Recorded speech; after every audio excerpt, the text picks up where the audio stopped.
Let's turn to Canada because the new Prime Minister is expected to announce a snap election. He has been visiting the country's Governor-General and he has just come out, so let's cross over live now. 2 months ago, I was at a rink in Edmonton where I'd learned to play hockey. And that's about as far as you can get from the grandeur of Rideau Hall. And I was there because I was putting up my hand to run for the leadership of the Liberal Party of Canada. And I was doing that because I knew our country... Is this dude based or not based? He's a neoliberal, but he seems to be... I don't want to overly glaze him because you have to be careful with this stuff. For one, he's politically well positioned because he's being like pushed really hard against America.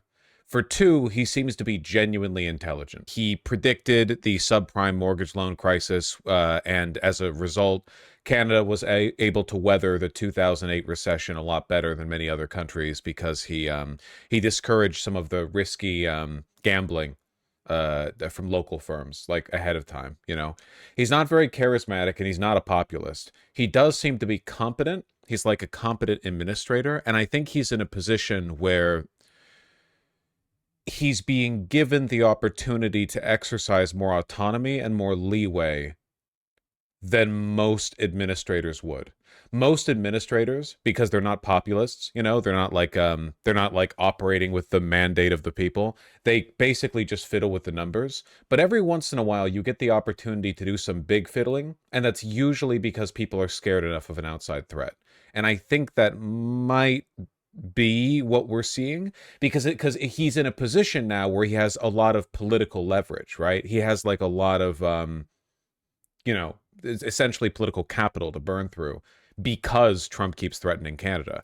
So we'll see, I guess. If he actually does, you know, lean into Keynesianism, that'd be nice. It's literally like the most effective way to run a capitalist government. So needed to take action. We needed to act to fix our economy. We needed to act to fight the Americans. We needed to act to deal with Donald Trump's terrorists. Il y a 9 jours, notre nouveau gouvernement a prêté serment et nous sommes immédiatement passés à l'action. Cette semaine, nous avons conclu une nouvelle matière de... The audience that Mark Carney is holding that media conference, he's about to announce a snap election. To end the division that it was creating amongst Canadians. Because we are... I did a shit job making my coffee today. Together. We reversed the increase in the capital gains tax so that builders are encouraged to take risks and be rewarded. See, here we have the neoliberalism bit. There is... Okay, I really do not want what I'm about to say to be construed as a defense of liberalism, because it's not. But there is a difference between people who promote neoliberalism because they hate you and they want more money to go to corporations, and people who promote neoliberal policy because they want to incentivize investment out of a genuine interest in promoting business growth. Now, I'm not defending the policies, but there is a difference between those groups of people. There are legitimate arguments that you can make for incentivizing business investment. One of the main reasons I'm so like flatly, uniformly against neoliberal policy and any kind of like business incentivization is because I'm an American. In America, we don't need to worry about that as much. Capital flight, we're fucking America, you know? We are the center of the world economically. So we don't need to worry about sucking up the corpos as much. You know, we're already a plenty business-friendly country. Question from a non-Canadian, didn't this guy just win? Why is he calling for another election? He didn't win. He's taken over the Liberal Party, but he hasn't won as Prime Minister. So Trudeau stepped down and he's taken up. He's taken party leadership, which means that he's in charge as the Prime Minister. But he hasn't... He is the Prime Minister right now, but he isn't seen as the Prime Minister in like an electoral sense until he wins the election. You know? He wants to hold that election to prove, no, it's not just that I won within the party. I've won you know, I've won the people. Why did Trudeau stand down? By a wide variety of reasons. He was not very well liked. I certainly don't like him. Rewarded when they succeed.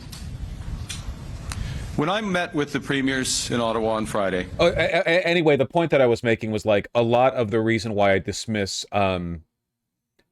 business-friendly policies in the States is because we don't need the help getting capital investment. We're the United States. But if I was, say, for example, I don't know, in Argentina, you know, and we had a non-completely batshit insane governance over there, and I was advocating for, like, making the country better.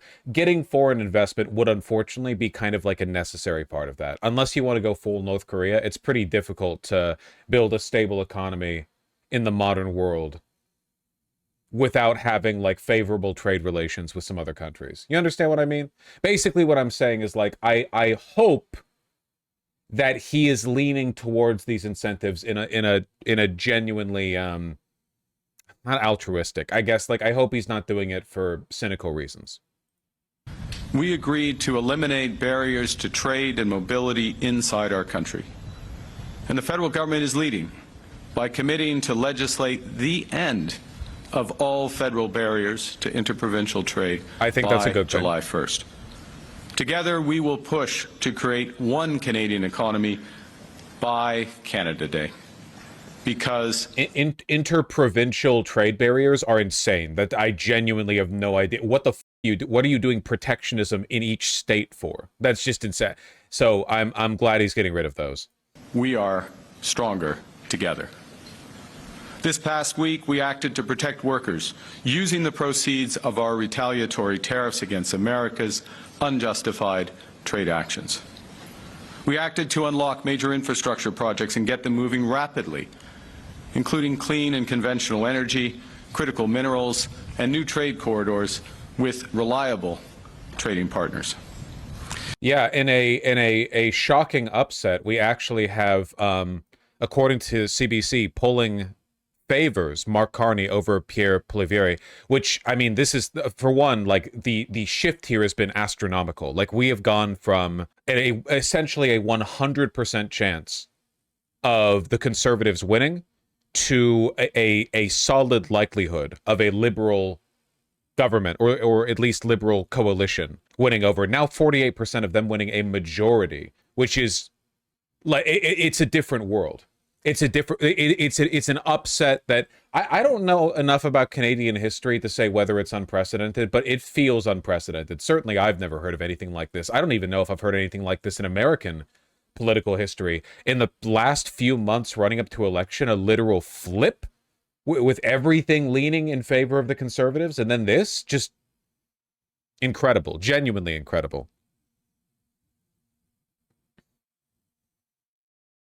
You have the regional breakdowns, Quebec, Atlantic Canada. Ontario, pretty 50-50. Alberta, which is a lot more rural, a lot of conservative. Saskatchewan, likewise. British Columbia. I mean, we'll see. We'll see. Look at this. Look at this. A lot of it is NDP voters moving over. Some of it is Bloc Québécois voters moving over, which is pretty impressive because you know how they are. Even conservatives. Just genuinely remarkable. It's been incredible. Just incredible to see. Bloc Québécois cons. They're Quebecy nationalists. I don't know. Not even separatists, really. They're French. They're French people. Somebody put French people in the dang Canada. Yeah, I guess they're nationalists. Mark Carney has a housing first policy, make housing more affordable. Canada has, I think, I could be off on this, I think they have the worst housing crisis of any, like, real country. I don't know if you could go to, like, the UAE and maybe it's worse there or something. I mean, in terms of real countries. It is so bad. It's much worse than the United States. If you think it's bad in the US, it's so much worse there. Worse than the UK? My understanding is yes. Double the pace of new housing construction over 10 years, boost innovation and productivity in housing construction to accelerate building speeds and lower building costs. Well, now that there will be fewer Canadian lumber firms selling their lumber down south, I mean, it'll probably be cheaper for them. That's nice. I hear Estonia has a very bad housing market too. Trying to fit a Disco Elysium joke into this because they're the ones who made... I mean, isn't there like 1 million people in Estonia? Like, for every 100 houses they build, they increase the total the total housing space of Estonia by, like, a non-insignificant amount. Cut red tape, reduce fees, levies, and taxes. I touched on this a little bit when we talked about abundance liberalism and what a sham that is, but there is genuinely a lot of bullshit red tape and bureaucracy when it comes to local construction. People talk about government overregulation. Overregulation does not come from the federal government, where every bit of regulation has to make its way through like 57 squads of lawyers and lobbyists, you know? Overregulation comes from municipal governments, where in order to pass an ordinance, like, it just takes 5 80-year-olds to go, at a, you know, city council meeting, you know? And then the mayor to sign it. It's like, it's so much worse locally. I can't even talk about how difficult it is to build anything in Los Angeles, because if I talk about it, I'll want to punch my ticket out early, basically. It's so bad. Have you seen those shorts of the Canadian doing the house in Canada versus castle in Europe? I've seen these. Canadian real estate versus literal European castles. Part 1. This is a 2-bedroom, 3-bathroom house. They painted a lot of fun colors. They've got hardwood floors. Unlike in Part 2, the hardwood floors don't contain any grim reminders of the opioid crisis. I mean, I would go so far as to say that this house is something our parents' generation would have considered an acceptable starter home. And this stunning, actual house of a house can be yours for only $4.6 million. I checked the zoning on this one. It's RM4, okay? That's not even that good, dude. I even read the zoning bylaw on this one. The only way you can build a higher density on this type of property is if you do 100% social housing. And what do you think the odds of that are? I don't know. Let's roll for it. Okay, 4.6 mil for social housing. Here we go. Oh no, they bulldozed the downtown east side instead. But if you want to save a little money, you got Otterburn Castle in England. So what would you rather have? £3 million for the castle. What's a starter home? I know this is crazy, but back when our parents were young, 30-year mortgages were not the norm, and it was conceivable to, as a like newlywed couple, buy a small house and then live in it for a while, and then you start a family, and the family gets bigger, and you get higher paying, like, you get promoted within your workplace, and then you move into a larger house. There was like a ladder. Yeah, there was a ladder you could climb. It was conceivable back then. I'm not saying that was the case for everyone, but also the conservative provinces might be digging their own grave. Yeah, I mean, never trust any areas that are like economically powered mostly on fossil fuels. Saskatchewan to join the U.S. states, Alberta, and Energy Security Coalition. That's great. Thank you, Saskatchewan. Thank you, Alberta. We'll leave them behind. Anyway, we were watching the future Prime Minister. We acted to create new supports for farmers and businesses during this trade war. We expanded dental care for millions of more Canadians. And we took all of these actions and more to create the foundation to build a stronger Canada.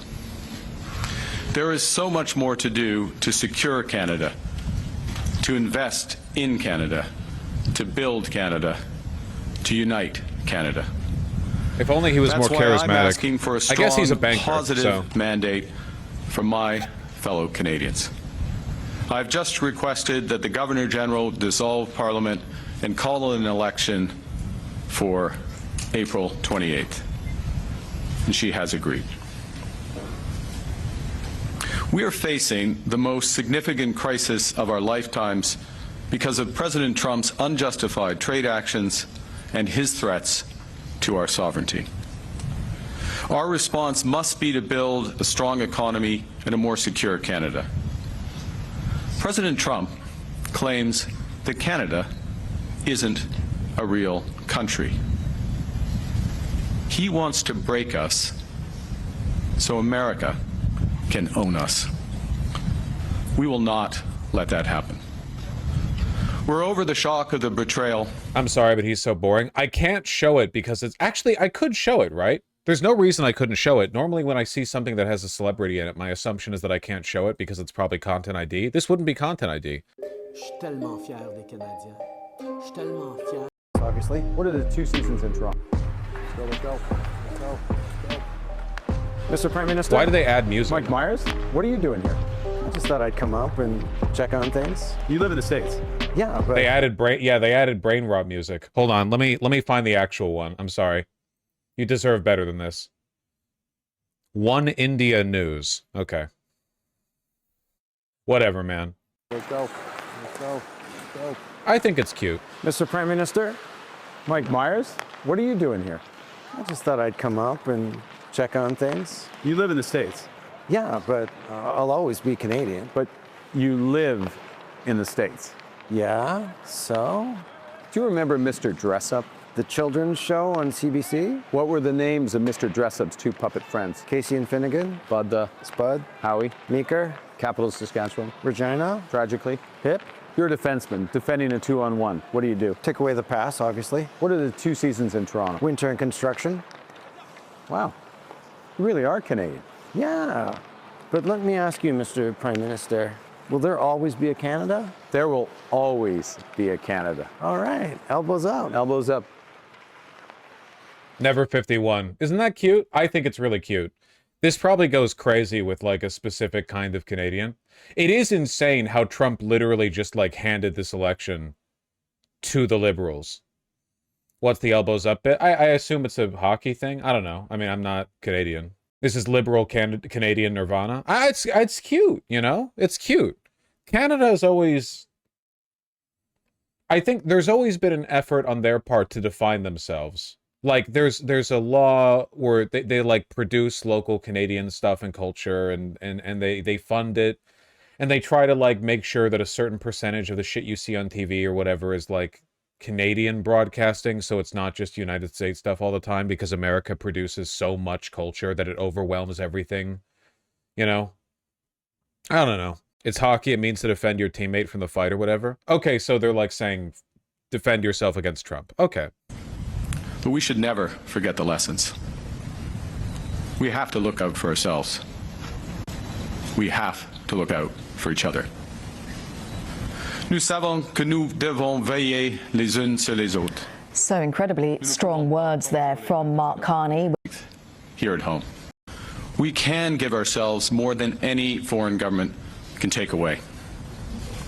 And the best way we can deal with this crisis is to build our strength here at home and help people who will be hit hardest by these tariffs. That's the right thing to do. That's the fair thing to do. That's the Canadian thing to do. That's what makes us strong. As part of that strategy, today I'm proposing a middle-class tax cut to help all working Canadians get ahead. Oh, he's gonna win. We will cut the lowest income tax bracket He's by gonna 1 win so percentage hard. point. For a middle-class tax cut that will benefit a 2-income family by up to $825 a year. Aujourd'hui, je propose de réduire les impôts pour la classe moyenne pour aider. So Mark Carney there announcing that he is calling. I'm asking Canadians for a strong, positive mandate to deal with President Trump and to build a new Canadian economy that works for everyone. Because I know we need change. Big change. Positive change.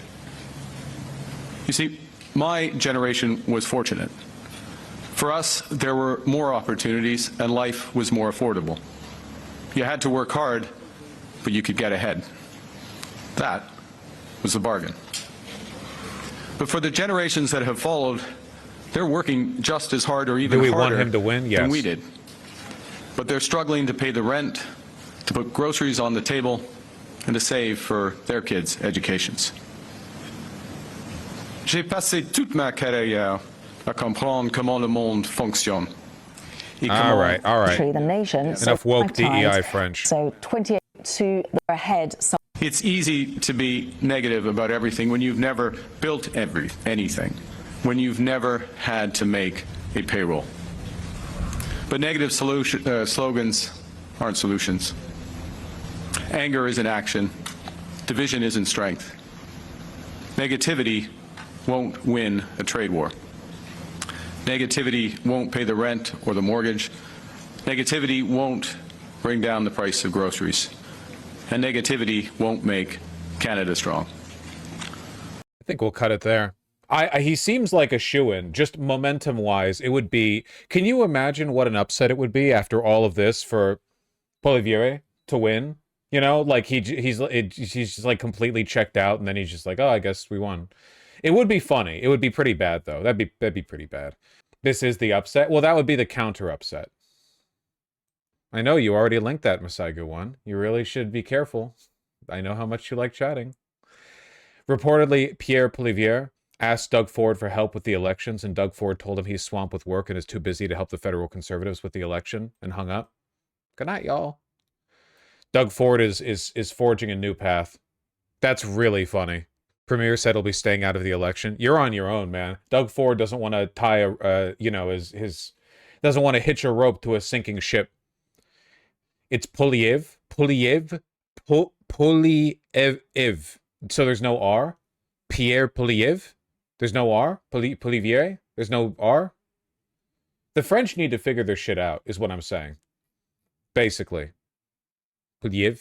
Oui, oui. If you're Canadian, keep watching. It's election time. What if you're an I've just American who requested supports that the Governor Canada and the General war on dissolve America? Parliament and call an election, and she has agreed. The campaign will last 36 days, and the election will be on April 28th. There are 343 ridings up for grabs across the country. That's 5 more than the last election. Each one has a corresponding seat in the House of Commons. Here's what the House looks like right now, with a Liberal minority government. The Liberals have 152 seats, the Conservatives have 120, the Bloc Québécois have 33, the NDP have 24, the Green Party has 2, 3 MPs are sitting as independents, and 4 seats are vacant. For a majority government, a party needs to win at least 172 seats, but a minority government can be formed with fewer than that. Mark Carney has only been Prime Minister for about a week after he won the Liberal leadership and Justin Trudeau officially resigned. If the Liberal Party loses this election, Carney would be Canada's shortest-serving Prime Minister. That title is currently held by this guy, Charles Tupper, who was Prime Minister for 69 days in 1896. Now in Canada, we don't vote directly for the Prime Minister. Is this a Canadian version of the Electoral College? No, the Electoral College is a icon of profound retardation that is specific to our country. It's just a standard, parliamentary system. We vote for a local member of parliament, and the leader of the party with the most MPs elected becomes Prime Minister. The main party leaders are Mark Carney for the Liberal. Like, American democracy is shockingly bad. Like, it's obviously worse now, but even before, like, we are leagues behind every other developed country, basically. it's really bad. The Senate and the existence of the Electoral College both, like, we are quite a bit behind. I don't know, it's pretty bad in the UK too. Whatever.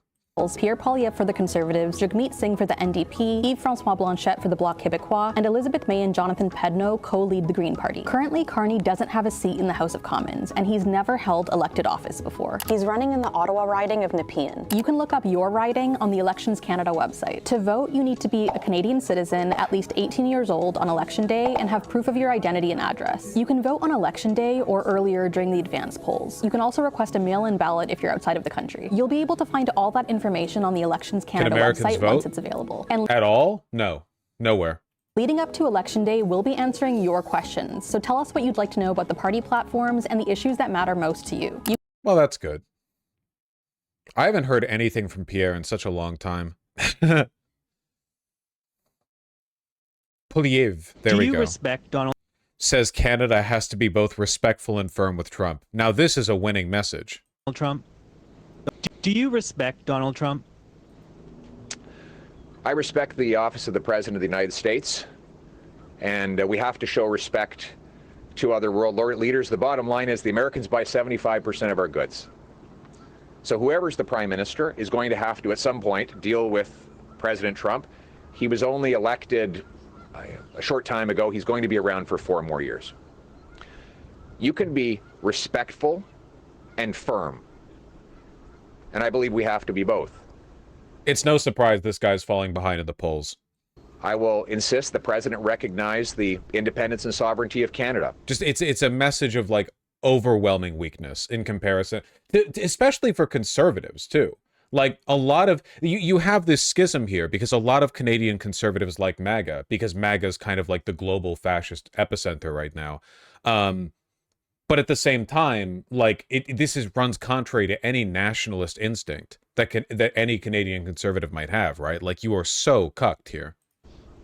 I will insist that he stop tariffing our nation. Hey, please stop. And please, at the same time, I will strengthen our country so that we can be capable of standing our own 2 feet and standing up to the Americans where and when necessary. That's what it means when I say... That's a pretty building. Is that... We saw that building a few weeks ago, right? That's the, that's one of the provincial, government houses. What is that? Is that just a hotel? Okay, maybe it's not the building I remember seeing. Let's put Canada first for a change. Oh, yeah.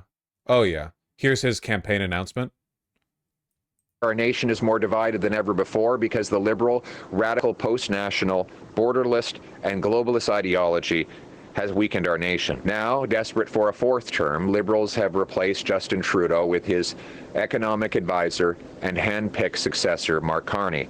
But a Liberal is a Liberal is a Liberal. It's the same old Liberal MPs, the same Liberal ministers, the same Liberal advisors, the same Liberal elites, the same broken Liberal promises of the last 10 years. We cannot afford another lost Liberal decade. We need to put Canada first for a change, with a new Conservative government to axe taxes, reward work, unleash entrepreneurs, harvest our resources, make things here, build homes for our youth, secure our borders, rebuild our military, honor our history, and raise our flag.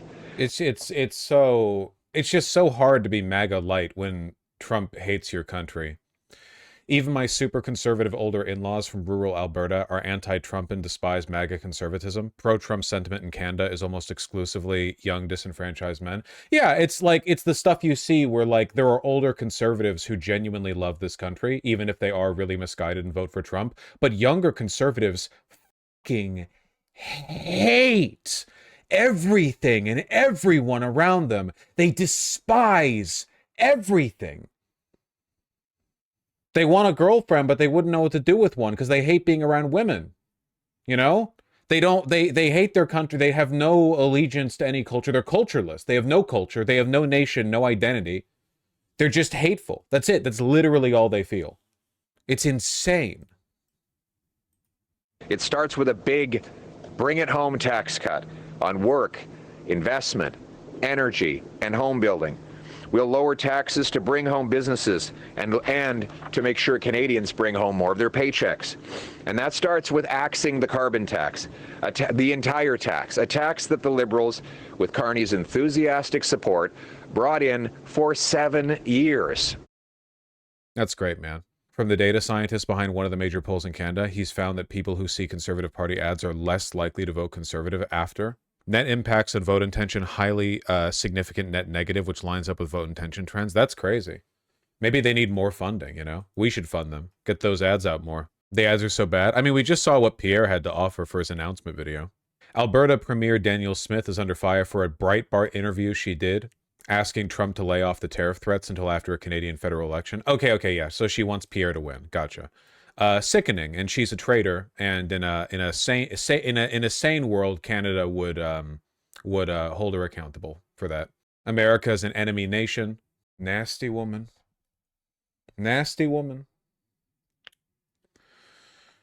Isn't Steven Crowder Canadian? A lot of people are Canadian. We send you our worst. Also, a lot of actors. I mean, there's not really a Canadian Hollywood, so a lot of Canadian wannabe actors, you know, they come down to Los Angeles. There is, it's Vancouver. Yeah, having cheap VFX work outsourced there does not make it Vancouver Hollywood. Thank you.